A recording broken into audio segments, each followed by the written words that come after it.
Hello, my viewers across the world. Welcome to Mathsphere. My name is Sir Prince. In today's video, we'll be doing some mathematics. Now, in the next few minutes, we'll be tackling a statistical question which covers the topics: measures of central tendency and measures of dispersion. Are you ready? Let's get started. Now, let's take a closer look at this question. The table below shows the weekly expenditure in Ghana cedis of 30 households. A. Find the mean expenditure. B. Calculate the median expenditure. C. Estimate the most frequent expenditure. D. Calculate I. The mean deviation. II. Variance. III. Standard deviation. Okay, so the solution to this question aims to enhance your understanding of how to find the mean value, estimate the most frequent value or the mode, calculate the mean deviation, variance, and standard deviation of a given data set, which can be either grouped or ungrouped. However, considering the given question, we will be looking at how to compute values for grouped data. So, here's the formula sheet that will aid in finding the solution to the question. Furthermore, we will be computing the various data that will be substituted in these formulas to compute the results. At this point, viewers, it is best to get your calculators ready. Okay, back from that short break, let's take a closer look at this table. This is where the calculation will be done, and I believe that you have your calculators ready. In this table, I have already calculated the various values you see. So let's make meaning of what you see in the table. All along, you are advised to cross-check answers with your calculators to confirm answers are accurate. The table has 10 columns. And in the first column, we have the tab for expenditure. It is grouped into classes with a lower class limit and an upper class limit. The second is the frequency, which determines the number of times an event occurs. The third column can be defined as a class midpoint, representing the x value needed for further computations. It can be calculated by adding the lower class limit and the upper class limit, and then dividing the result by 2. Therefore, for the first class, that will be 100 plus 119 being divided by 2. And that gives us 109.5. We will do the same for the remaining classes to get the class midpoint, which will represent our x value. Please take note that the class midpoint is needed to represent the x values in the case of grouped data questions. In the fourth column is a product of the class midpoints. Otherwise, the x values and their corresponding frequency. This is the fx column. It is needed to calculate for the mean, which is why you must add it to your table. The fifth column is for the cumulative frequency. It is a continuous addition of the respective frequencies, which is usually equal to the total frequency. Therefore, the first is 3 plus the second 7 equals 10 plus 10 equals 20 plus 6 equals 26 plus 4 equals 30. We realize that the final cumulative frequency 30 equals the total frequency 30, just as I mentioned.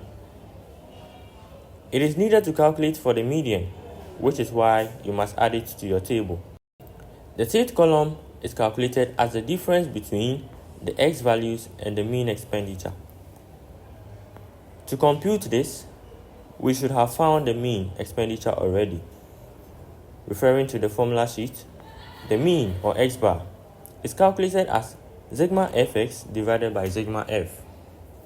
So, for the mean, we compute sigma fx and sigma f for substitution into the formula. Sigma f and sigma fx refers to the sum of the individual values in the frequency and fx column respectively. The total values after summation for f and fx are 30 and 4,505 respectively.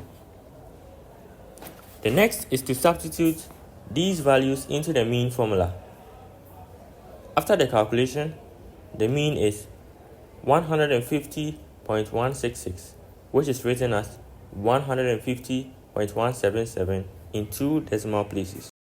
Back to the table. Having calculated the mean, let us find the difference between the various x values and the mean. Again, use your calculators to confirm the answers. Then, the next column, the seventh one, is referred to as the absolute of the difference between the x values and the mean, which is what we have in the sixth column. The key word here is absolute, and this refers to taking the whole number part of the resulting value, ignoring the negative or positive nature of the number. Considering the first and second classes, the differences were negative 40.67 and negative 20.67 respectively. Their absolute values then become 40.67 and 20.67 respectively, following the explanation I gave earlier. The eighth column is calculated as the product of the various frequencies and their corresponding values in column 7. That is, the absolute value of the difference between the x values and the mean. Considering the first class, we have 3 times 40.67 giving a result of 122.01. And for the second class, 7 times 20.67 also gives a result of 144.69. It is required to calculate the mean deviation. The ninth column represents the square of the difference that was calculated in the sixth column. Thus, for the first and second classes, that will be negative 40.67 squared and negative 20.67 squared, resulting in 1,654.05 and 427.25 respectively. The 10th column computes the product of the various frequencies and their corresponding values in column 9. Similarly, when we consider the first class, we will have 3 multiplying 1,654.09, resulting in 4,962.27, just as we can see in the table. It is required in calculating the variance and the standard deviation. The following totals are also calculated for: sigma f of absolute difference of x and mean, and sigma x squared of the difference of x and mean. Note that sigma refers to the total sum of given values. I believe that at this point, my viewers, you have properly understood how the values in the table can be calculated for. Okay, so we will now get into the questions and solve to get the required answers to them. In question A, we are to find for the mean, which we have already solved. Therefore, we will proceed to question B. It says we should calculate for the median expenditure. To solve for median, the first step is to calculate the median position. It will help us with the class to use in the solution. As seen on the formula sheet, median position is sigma f plus 1 over 2. It gives a result of 15.5.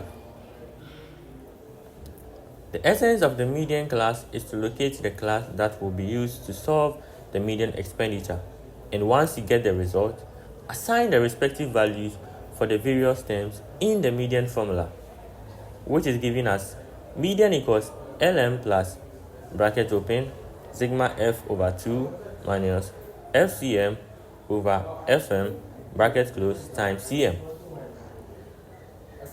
Referring from the table, the values are then as follows: LM refers to the lower class limit of the median position, 15.5. From the cumulative frequency tab, the median position, 15.5, corresponds to the 140 to 159 class, which will represent the median class. Therefore, LM value is 140. FCM refers to the cumulative frequency of the classes preceding the median class. FCM value is 10. FM refers to the frequency of the median class. FM value is 10. CM refers to the class weight of the median position. CM equals 159 minus 140 equals 19. So, having the values at hand, we will now substitute them into the median formula to solve for the median expenditure. The answer should be 149.5. Take note that the median is the value and not the frequency. Question C says to find the most frequent expenditure, which is the same as modal expenditure. To find this, we must locate the modal class, that is, the class with the highest frequency, and from the table, the modal class is 140 to 159. Using the formula, mode equals LM plus, bracket open, D1 over D1 plus D2, bracket close, times CM. From the table, LM refers to the lower class bound of the modal class, 140 to 159. Its value is 140. CM refers to the modal class weight. CM equals 159 minus 140 equals 19. D1 refers to the difference between the largest value, the largest frequency, and the frequency that comes before it. D1 equals 10 minus 7 equals 3. D2 refers to the difference between the largest frequency and the frequency following it. D2 equals 10 minus 6 equals 4.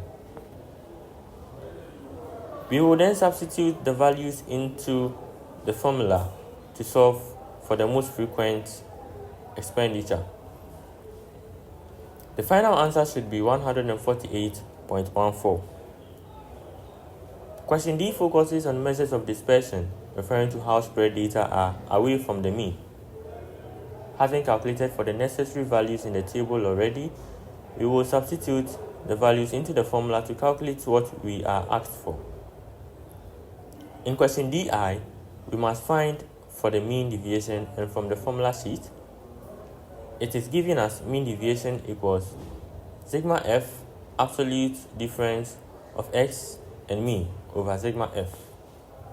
Referring to the table, the value for the numerator, sigma f absolute difference of x and mean, is 546.7, and that of the denominator, sigma f, is 30. When divided, it results in 18.22, which is the value for the mean deviation.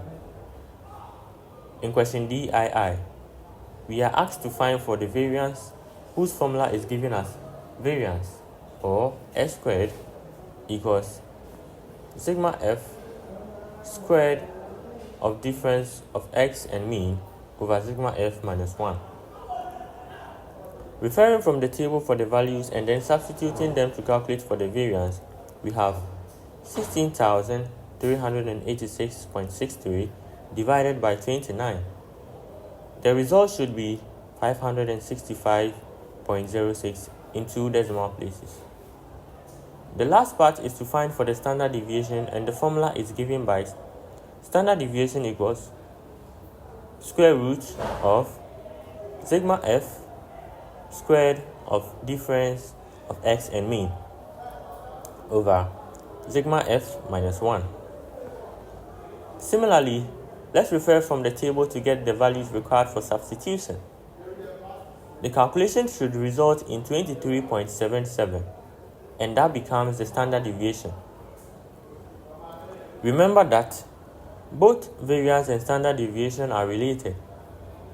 The relation existing between the two is such that one is the square of the other. That is, the variance is the square of the standard deviation. Whilst acknowledging that, it is advisable to go through the step-by-step approach in finding for the various values. Let's take note that the data to be tabulated in every table varies depending on what the question demands. It is important to cross-check the values in your table to enhance accuracy and make your work easier. This brings us to the end of the lesson. I believe we have learned something new. Thank you for sticking and staying to the end of this video. Remember that your feedback is very important to me, and don't forget to share them with me. My name is Prince. Until next time, it's a wrap.